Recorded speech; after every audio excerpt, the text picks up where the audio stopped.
بسم اللہ الرحمن الرحیم۔ السلام علیکم۔ آپ دیکھ رہے ہیں voice of Pakistan with Hammad Raza. امریکی صدر نے ایک بیان دیا ہے جس کو تھمبنیل کے اندر میں نے بکواس کہا ہے، تو اس نے جو کہا ہے پہلے میں آپ کو وہ بتاتا ہوں اس نے کیا کہا ہے۔ امریکی صدر نے کہا ہے جناب کہ میرے خیال میں پاکستان شاید دنیا کے خطرناک ترین ممالک میں سے ایک ہے جس کے پاس موجود جوہری ہتھیار غیر منظم ہے۔ دیکھیں 2 دن پہلے میں نے آپ ایک ویلاگ شیئر کیا تھا، اگر آپ نے دیکھا ہے وہ تو اس کے اندر میں نے یہی خطرے کا اظہار کیا تھا کہ جو دنیا کے حالات ہیں دن بدن خطرناک ہوتے جا رہے ہیں اور دنیا بدل رہی ہے۔ پاکستان کے جو حالات ہیں اس وقت وہ انتشار کا شکار ہیں، ہماری اکانومی بربادی کی طرف جا رہی ہے۔ تو کیا ہم اس قابل ہیں کہ اگر کوئی بھی جھٹکا ہمیں لگتا ہے، چاہے روس میں کچھ ہو جائے، چاہے جو اس کی یوکرین کے ساتھ جنگ جاری ہے، چین کے جو حالات چل رہے ہیں، سعودی عرب کو دھمکی دی ہے جو بائیڈن امریکی صدر نے، اور جو حالات مجموعی طور پر دنیا میں بنتے جا رہے ہیں، تو اگر آپ دیکھیں تو غور کریں تو یہ خطرناک حالات ہیں۔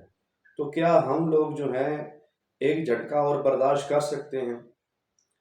تو پہلی بات تو یہ ہے کہ جو اس نے الفاظ استعمال کیے ہیں اس کا جو آخری ٹکڑا ہے ذرا وہ دوبارہ غور سے آپ سنیں۔ اس نے کہا ہے کہ جی جس کے پاس موجود جوہری ہتھیار غیر منظم ہیں، یہ غیر منظم کا جو لفظ ہے انڈسپلن، اس سے کیا مراد ہے؟ اس سے مراد یہ ہوتی ہے کہ دنیا کے جو ممالک ہیں، طاقتور ممالک، جب وہ دیکھتے ہیں کسی ملک کے اندر کا نظام صحیح نہیں ہے، پاکستان کی فوج الحمدللہ ایک طاقتور فوج ہے اور دنیا اس کو مانتی ہے، جانتی ہے، اور اسی کے انڈر یہ کمانڈ اینڈ کنٹرول سسٹم ہے جو جوہری ہتھیاروں کی حفاظت کرتا ہے۔ لیکن صرف یہ کافی نہیں ہے، اس کے ساتھ کچھ اور چیزیں بھی ضروری ہوتی ہیں۔ وہ ہوتا ہے ملک کا مجموعی نظام، جس سے مراد یہ ہوتی ہے کہ آپ کا کیا سیاسی نظام ٹھیک ہے، کیا آپ کا پولیٹیکل نظام ٹھیک ہے، اگر ہمارے ہاں جمہوریت ہے تو وہ کیسی جمہوریت ہے۔ یہ ٹوٹل جو سب کچھ ہوتا ہے یہ ملک کی پوری ایک پاور دیتا ہے اس کو، جو دنیا کے سامنے جب ملک سامنے ظاہر ہوتا ہے، جب دنیا اس کے بارے میں پڑھتی ہے، جاننے کی کوشش کرتی ہے، تو اس کو ایک زبردست قسم کا چہرہ نظر آتا ہے۔ لیکن پاکستان کے اندر ایک الگ قسم کا اس وقت جو انتشار ہے وہ جاری ہے۔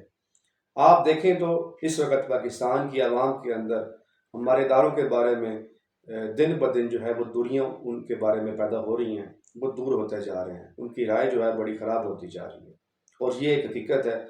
آپ پھر وہی کہیں کبوتر کی طرح آنکھیں بند کر دیں کچھ بھی نہیں ہو رہا، کچھ بھی نہیں ہو رہا، تو یہ بالکل غلط ہے۔ دوسری بات آپ کی عدلیہ ہے، جس کے بارے میں انٹرنیشنل نیوز پیپرز کے اندر بھی خبریں آ رہی ہیں، اور اس کے بارے میں بھی لوگ سمجھے کہ مذاق ہی اڑا رہے ہیں اور بڑی عجیب قسم کی سرخیاں لگا رہے ہیں۔ تیسرا طرف آپ دیکھیں تو ہمارے پارلیمنٹ ہے جو ایک مذاق بنی ہوئی ہے، جہاں پہ ایک ڈمی قسم کی اپوزیشن بیٹھی ہوئی ہے، اور جو حکومت بیٹھی ہے وہ کس طریقے سے آئی ہے، ایک چوچو کا مربع ہے جس کی وجہ سے وہ سارا نظام چل رہا ہے، اکٹھے ہوئے ہیں، اور غیر فطری طور پر یہ سب کچھ چل رہا ہے۔ اس سے آگے دیکھیں تو جو مقبول ترین پارٹی ہے وہ اس وقت عطاب کا شکار ہے۔ اعظم سواتی کو آپ دیکھ رہے ہیں کہ وہ کس طریقے کے ساتھ ان کو پکڑا گیا ہے اور کیا کچھ کیا جا رہا ہے، ٹارچر کیا جا رہا ہے اور ننگا کیا جا رہا ہے۔ یہ ہے پاکستان کے عوام کے جو نمائندہ ہیں، وہ بھی سینیٹر ایک ہیں، اس کے بارے میں جو حالات چل رہے ہیں۔ تو دنیا کے اندر اب یہ سرخیوں میں بھی آ رہا ہے، دنیا سے دیکھ رہی ہے کہ یہ ملک جو ہے یہ انتشار کا شکار ہے، انڈسپلن ملک ہے، یہاں کوئی سمجھ نہیں آتی کیا کچھ ہے کیا کچھ نہیں ہے۔ اگر مثال دیتا ہوں میں آپ کو کہ ابھی جو یہ بیان دیا امریکی صدر نے، تو ابھی تک جو میں نے پڑھا ہے، جو میرے علم میں آیا ہے، تو اب تک جو میں نے دیکھا ہے وہ صرف جو آپ کے ایک وفاقی وزیر توانائی کے خرم دستگیر انہوں نے بیان دیا ہے جی، اس کے علاوہ ابھی تک کوئی ذمہ دار بندے نے یہ کوئی بیان نہیں دیا۔ نواز شریف کا ایک بیان آیا ہے، اس کے بارے میں جو انٹرنیشنل طور پر رائے ہے، آرٹیکلز چھپے ہوئے ہیں، BBC کی ڈاکومنٹریز بنی ہوئی ہیں، تو ان کی کتنی کی اہمیت ہے وہ آپ خود دیکھ لیں۔ چلیں شہباز شریف صاحب فوراً بیان دیتے، اور ان کی بیان کی بھی شاید دنیا میں کوئی اہمیت ہو، کیونکہ جو ہمارے یہاں پاکستان کے اندر اسلام آباد کے اندر سفارت خانے ہوتے ہیں، وہ پاکستان کے بارے میں جو کچھ یہاں ہو رہا ہوتا ہے وہ اپنی حکومتوں کو آگاہ کرتے رہتے ہیں. تو جو کچھ یہاں ہو رہا ہے اور بڑا عجیب سا ہو رہا ہے، دنیا میں کہیں ایسا ہوتا ہے جو یہاں پہ ہو رہا ہے کہ پاکستان کے اندر جب یہ حکومت آئی ہے تو اس کے جو پرائم منسٹر صاحب تھے اور سابقہ چیف منسٹر پنجاب جو تھے، وہ ان کی ضمانتوں کے بارے میں اگلے دن کی پیشی تھی. اب ذرا غور کریں تو دنیا کے جب وہ ہیڈ لائنس بنی ہوگی یا سفارت خانوں نے جو اپنی رپورٹس یا اپنے ملکوں کے اندر بھجوائی ہوں گی تو وہاں ہمارے لیے کیا تاثر قائم ہوا ہوگا، آپ ذرا خود غور کریں. تو اس طرح دیکھیں تو ہم لوگ جو ہے نا اپنا بیڑا غرق خود کرنے کو تیار ہے. یہ حکومت جب آئی ہے تو آپ دیکھیں جس طریقے سے بھی آئی ہے، لیکن ایک قسم کی بالکل نا عدم اعتماد سا جو ہے انٹرنیشنل طور پر ہمارے کاروباری حلقوں میں بھی آ گیا، اور انٹرنیشنل جو ہمارے جو دنیا کے دوسرے ممالک ہیں ان کے اندر بھی یہ آ گیا ہوا ہے. تو اس سے کیا ہوتا ہے کہ جب انسٹیبلٹی بڑھ جاتی ہے تو ملک کے اندر انویسٹمنٹ بھی رک جاتی ہے، کاروبار رک جاتے ہیں. آپ کے سامنے ہیں جس وقت کاروبار کے حالات ہیں اور یہ سب کچھ جو ہو رہا ہے. تو یہ جو غیر منظم اس نے لفظ استعمال کیا یہ اسی بارے میں کیا ہے. تو اب میں خدارہ یہ اپنے تمام، چاہے ہمارے سیاستدان ہوں، چاہے ہماری عدلیہ ہو، چاہے ہمارے ادارے ہوں، اداروں سے مراد آپ کو پتہ ہے کہ میں کن اداروں کے بارے میں بات کر رہا ہوں، خدا کا واسطہ ہے مہربانی کر لیں. یہ ملک اس قابل نہیں رہ گیا کہ اب آپ مزید تجربے کریں اور اپنی منمانیاں کریں. ملک کی جو اتفاق ہوتا ہے، ایک بات یاد رکھیں، پاکستان میں جب بھی ہم نے اتفاق کیا ہے اور جب بھی ہم مل کے چلے ہیں بحیثیت قوم تو ہم نے ہر ٹارگٹ اچیو کیا ہے الحمدللہ. چاہے وہ وار آن ٹیرر ہو، چاہے آپ کا یہ جوہری جو ہتھیار آپ نے بنائے ہیں وہ ہوں. تو قوم یکسو ہوتی ہے، اداروں کو بیک کرتی ہے، پارلیمنٹ ساتھ ہوتی ہے، تو بالکل کوئی مسئلہ نہیں ہوتا، ہر چیلنج سے نپٹا جا سکتا ہے. تو خدا را برائے مہربانی تھوڑا سا غور کریں، رحم کریں اس ملک کے اوپر، اس ملک کی عوام کے اوپر، عدم تحفظ کا شکار نہ کریں. یہاں پر جو آپ نے پتہ نہیں دنیا کا کون سا ملک ہے جو اس طرح چل رہا ہوگا جس طرح ہمارا ملک چلایا جا رہا ہے. تو الیکشن کی طرف چلے جائیں. بار بار یہی کہتا ہوں آپ کو کہ یہ کوئی عمران خان کی بات نہیں ہے، چاہے کوئی بھی الیکٹ ہو کے آ جائے، لیکن الیکشن کی طرف جائیں تاکہ اس ملک کے اندر سٹیبلٹی آئے. اور جب ایک پرائم منسٹر بیٹھ کر امریکی صدر کے بیان کے مخالف اس کا دفاع کرنے کے لیے یا اس کا منہ توڑ جواب دینے کے لیے بیان دے گا تو اس کی کوئی حیثیت بھی ہوگی نا.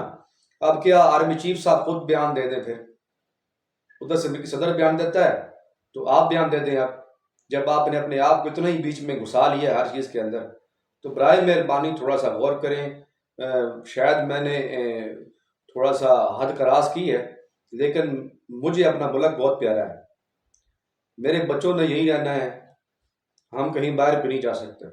مجھے تو 20 سال پہلے موقع بھی مل رہا تھا لیکن میں نے پاکستان سے باہر جانا پسند نہیں کیا، نہ مجھ سے کہا جاتا ہے. میرا ملک میرے لیے بڑا قیمتی ہے اور یہیں میرے بچوں اور میری جو نسلیں آنے والی ہیں انشاءاللہ تعالیٰ یہیں رہیں گی. خدا را مہربانی کریں. ایک دوسری بات جو انہوں نے کی ہے جو بڑی غور طلب ہے، سوچنے والی بات ہے، وہ یہ ہے کہ انہوں نے کہا کہ کیا کسی نے سوچا تھا کہ چین ایک ایسی صورتحال میں ہوگا جہاں وہ روس، انڈیا اور پاکستان سے تعلقات کے حوالے سے نظر ثانی کر رہا ہوگا. معذرت چاہتا ہوں. تو یہ جو انہوں نے بات کی ہے یہ دوبارہ ذرا غور کیجئے گا کہ ان کے پاس کوئی امریکی صدر کہہ رہا ہے یہ بات تو چین کے بارے میں، تو ان کے پاس کچھ تو ایسا ہے جس کے بارے میں وہ امریکی صدر جو ہے وہ بھی اپنے عام باتیں نہیں کر رہا، وہ اپنے پارلیمنٹیرین کا اجلاس وہاں پہ جو ہو رہا تھا ڈیموکریٹک پارٹی کا، اسی کے اندر وہ بات کر رہا ہے. اور یہ جو تمام باتیں اس نے کی ہیں یہ جو ہے وائٹ ہاؤس کی جو ویب سائٹ ہے آفیشیل، اس کے اندر بھی وہ تمام باتیں جو ہیں وہ اس وقت ان کی ویب سائٹ پر موجود ہیں. تو دوبارہ سن لیں ذرا، کیا کسی نے سوچا تھا کہ چین ایک ایسی صورتحال میں ہوگا جہاں وہ روس، انڈیا اور پاکستان کے ساتھ جو تعلقات ہیں اس کے حوالے سے نظر ثانی کر رہا ہوگا. یعنی کہ ایک اور ہمارے لیے خطرے کی گھنٹی کہ نظر ثانی کر رہا ہوگا چین پاکستان کے بارے میں. انڈیا کو چھوڑیں، روس کو چھوڑیں، پاکستان کے بارے میں، تو ہم لوگ کدھر جا رہے ہیں؟ ہم نے اپنے آپ کو کتنا ایک گرا دیا ہے دنیا کے سامنے کہ ہمارا مذاق بن رہا ہے یہاں پہ۔ وہ سمندروں سے گہری، وہ ہمالیہ سے بلند جو ہماری دوستی چین کے ساتھ تھی، یہ جو حرکتیں ہوئی ہیں پچھلے 7-8 مہینے کے اندر، اب عمران خان غلط بول رہا ہے، وہ امریکی سازش نہیں ہے، سائفر اگر حقیقت نہیں ہے، تو میں آپ سے ہاتھ جوڑ کر یہ عرض کر رہا ہوں کہ برائے مہربانی اس کے اوپر ایک مقدمہ کریں، اور یہ جو ڈمی عدالتیں ہیں ان سے نہیں، صحیح طریقے کے ساتھ اس کی انویسٹیگیشن کی جائے، اور اگر وہ غلط بول رہا ہے، جھوٹ بول رہا ہے، تو وہ اس قوم کے ساتھ غداری کر رہا ہے، اس نے مجھے بھی گمراہ کیا، تو اس کو سزا دی جائے، غداری کی سزا دی جائے۔ تو اس وقت اگر آپ دیکھیں جو مذاق بن گیا ہے پچھلے 6-7 مہینے سے، تو اگر آپ دیکھیں تو وہ چین بھی ہمارے بارے میں کیا سوچ رہا ہے، اور امریکی صدر کی طرف سے یہ بیان آیا ہے، تو یہ اس کے اندر ضرور کچھ نہ کچھ وزن ضرور ہوگا، کچھ نہ کچھ کہانی پیچھے ضرور ہے جو ہمیں بتائی بھی نہیں جا رہی۔ تو میری عرض یہ ہے کہ تمام پاکستانیوں کے ساتھ کہ اپنی آواز دوبارہ بلند کریں، یقین کریں مجھے ایک خوفناک ترین صورتحال نظر آتی ہے۔ وہ دوبارہ میں کہتا ہوں کہ ساگڈار صاحب جو ہیں وہ یہاں پر تشریف لائے ہیں، تو کہا جا رہا ہے کہ سب کچھ بالکل ٹھیک ہو گیا ہے، کچھ بھی ٹھیک نہیں ہے۔ $7 ارب کے جو ذخائر ہیں وہ پاکستان کے پاس باقی رہ گئے ہوئے ہیں، اس کے اندر بھی جو ہمارے مہربان ملک ہیں جس میں چین ہے اور سعودی عرب کے، اس کے اندر ڈالر موجود ہیں، ہمارے پاس کچھ بھی باقی نہیں رہ گیا، ہم ڈیفالٹ کرنے کے قریب ہو چکے ہوئے ہیں۔ خدا را میرا دوبارہ عرض ہے کہ تمام ادارے، تمام جو ہمارے کرتا دھرتا ہیں، برائے مہربانی اس قوم کے ساتھ نہ کھیلیں۔ یہ بڑی مشکلوں کے ساتھ ہم نے آزادی حاصل کی ہے، ہمارے لوگوں نے، ان پاکستانیوں نے بہت قربانیاں دی ہیں اور مارے کھائی ہیں، قتل ہوئے ہیں، جو مہاجرت بھی وہاں سے ہوئی ہے، بڑی قربانی کے بعد یہ ملک حاصل ہوا ہے۔ اس کے بعد ہمارے شہیدوں نے، آرمی کے لوگوں نے، پولیس کے لوگوں نے، ہر جگہ پہ لوگوں نے قربانیاں دی ہیں، تبھی یہ ملک قائم ہے۔ تو اس ملک کی قدر کریں، انتشار ختم کریں، متحد ہو جائیں۔ عمران خان صاحب کے لیے بھی یہ پیغام ہے، شہباز شریف کے لیے بھی پیغام ہے، آرمی چیف صاحب کے لیے بھی پیغام ہے، عدلیہ کے بارے میں بھی یہ پیغام ہے۔ خدا را مہربانی کریں، آپ اس ملک کے لوگ ہیں، اور میڈیا کے اوپر بھی یہ میں بات کرنا چاہوں گا کہ میڈیا بھی ذمہ داری دکھائے اپنی، اور تھوڑا سا جو صحیح اور سچی چیز ہے پروپیگنڈا کو چھوڑے اور وہ دکھائے، تاکہ عوام جو ہے وہ ایجوکیٹ ہو سکے۔ تو بہت بہت شکریہ۔ تو چینل کو سبسکرائب کریں، بیل آئیکن کو ضرور دبائیں۔ آپ کی حوصلہ افزائی جو آپ کر رہے ہیں اس کا بڑا میں مشکور ہوں، اور آگے بھی میں یہی آپ سے امید رکھتا ہوں کہ آپ اسی طرح کرتے رہیں گے۔ تو اللہ حافظ۔